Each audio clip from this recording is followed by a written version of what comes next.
Hello guys, welcome back to NFT Inspo. For today's video, we're going to show you how to fix Oppo Enco Buds when one side isn't working. So if you're interested, let's start this tutorial.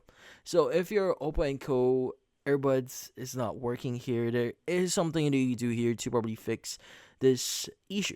Well, first things first is you want to locate the right earbud here. So you want to take the right earbud from the case of this one, and you want to press and hold the touch area on the right earbud for a while. So you want to keep holding until you see the indicator light blinking red.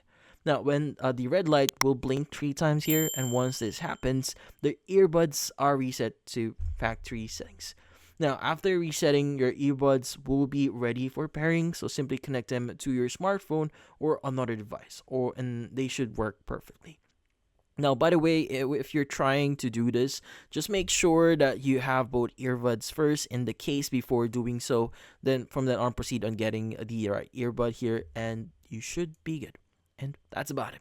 Hopefully, this video was able to help you. Like and subscribe to NFT Inspo. Thank you for watching.